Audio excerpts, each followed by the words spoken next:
Goeiedag, baie welkom by hierdie uitsending.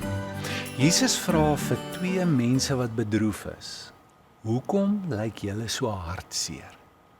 En hulle sê vir my: "Het jy nie hoor van die goed wat gebeur het nie?"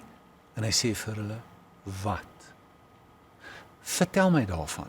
Met ander woorde, ons kan dikwels deur ons emosies meegesleer word.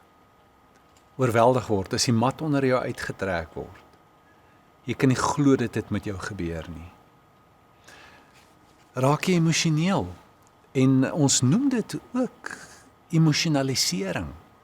Dit is dat jy 'n mate van nugterheid verloor, dat jy nie altyd logiese denke neem nie, dat as jy terugkyk in die dinge wat jy gedoen het, terwyl jy emosies oorhand gekry het, dan sê jy baie keer, maar dis nie ek daai nie.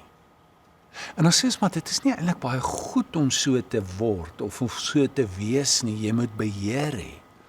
Dis natuurlik 'n baie in ons kultuur 'n sterk idee dat dit baie beter is om rasioneel te wees. Dan is jy meer in beheer van jou lewe. Dit is baie beter om logiese, nugter denke te kan neem. Die waarheid is eintlik dat van die grootste besluite wat ons in die lewe geneem het, is glad nie logies nie, soos met wie jy gaan trou, waar jy gaan bly, in jou motor, jou beroep, baie van hierdie goed het navorsing getoon, is daar baie meer emosies en intuïsie en verbeelding en ander faktore binne jou betrokke, as wat jy dink jou logika het jou eintlik gelei na hierdie besluit toe. So, en natuurlik is die donker kant van om so logies te wees en nie te voel nie, bring mee dat jy dikwels 'n persoon is met wie nie lekker koneksie gemaak kan word nie. Want emosies is nie altyd lekker logies nie. Ek meen om verlief te raak. Die dinge wat jy voel en op wie jy verlief raak, ek het nie eintlik so groot keuse met hierdie goed nie, dis nou net hoe ek voel en dis nou net hoe dit is. En die uitnodiging is eintlik wat hier deur Jesus se optrede aan hierdie twee disippels. Erken jou gevoelens. Is nie verkeerd om te voel nie. Dit is hoe dit is. Dit is wie jy is.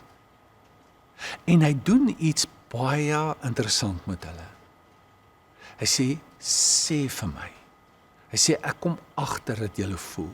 Vertel julle gevoelens, sê julle gevoelens vir my. Verbaliseer dit. Sit dit in woorde om. En wat met jou gebeur, en jy kan dit toets, is dat jy 'n manier kry om 'n groter, 'n beter ekwilibrium te bereik. Met ander woorde, die doel is nie om net heeltemal logies te wees, net denke te wees nie. En die doel is om gelykmatigheid te bereik. Dat daar emosies, maar dat daar gevoel ook sal wees. 'n beter ekwilibrium in jou lewe. En dit gebeur as jy oorweldig is deur jou emosies, om woorde te gee aan dit wat jy voel. Goeie goed, om liefde te ervaar, om baie opgewonde te wees oor 'n plan wat uitwerk, of om iets te gaan doen wat jy doen. Jy kan net so emosioneel raak, en besluite neem waaroor jy spyt is, goed sê waaroor jy spyt is, deur iets baie goed, as wat dit deur iets sleg is, dat jy byvoorbeeld kwaad word, en jou humeur verloor. Sit dit om in woorde. En dis wat Jesus, hy weet presies wat aan die gang is.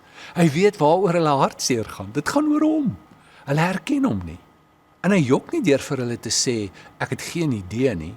Hy sê vir hulle, vertel my daarvan. Gee woorde daaraan.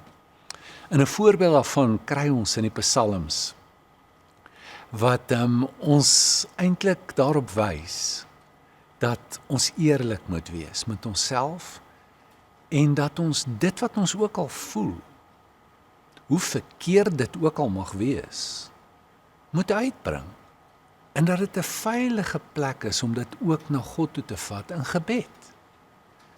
Woorde te gee en dit na God toe te vat. Bruggeman, 'n baie groot invloed in ons tyd, sê, Oud-testamentikus sê dat daar 3 soorte psalms is. Die van disoriëntasie, heroriëntasie en oriëntasie. En in disoriëntasie is die psalms wat geskryf is deur skrywers wat ontwrig is. Die mats onder hulle uitgetrek. Hulle sê hoe hulle voel. Ek wens daai mense wat dit aan my gedoen het gaan dood. Ek wens hulle word gestraf, ek wens hulle ly honger. Nie goed om dit te voel nie, is nie 'n goeie plek ook om 'n teologie te vorm en te sê, maar dis okay om so te voel, want kyk, daar staan dit nie. Maar dit is hoe hulle gevoel het. En dit bring 'n heroriëntasie mee, waar ek voel, ek voel so. Maar weet jy, daar's ook goeie goed wat ek kan begin raak sien in die heroriëntasie. En is daar dan sy oriëntasie, dis net lof en dis prys. Begin waar jy is. En deur gebed gee jy toegang vir God tot jou lewe. Dis net soos in 'n verhouding met jou kind byvoorbeeld, wat na jou toe kom en vir jou sê hoe hy voel. En jy weet hoe hy voel, want jy was al baie deur dieselfde ervaring. En jy sê nie vir hom, hoekom vertel jy dit vir my? Ek weet dit nie. Jy stel belang. Jy luister. Jy empatiseer. En deur dit te doen, gee jou kind vir jou 'n opening tot sy hart. En gee jou die reg om in sy lewe in te kom. So hier is die uitnodiging, om regtig te voel wat ons voel. Om dit eerlik, onbeskaamd te aanvaar. En om dit te deel, met die Here daaroor te praat, dalk 'n brief te skryf vir hom, 'n psalm.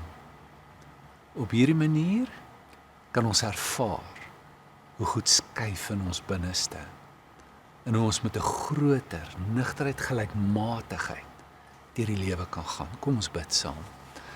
Vader, baie dankie vir die woord wat 'n lig is vir ons pad. En ons vra U om ons te wys, ons te lei, ons te help om eerlik te wees met onsself. Wat regtig om ons in die gang is en wat ons voel. Dit te aanvaar, te erken. Ja, om dit te deel met U ook. Ons dankie wat U dan vir ons doen en wat U met ons doen. In Jesus naam. Amen.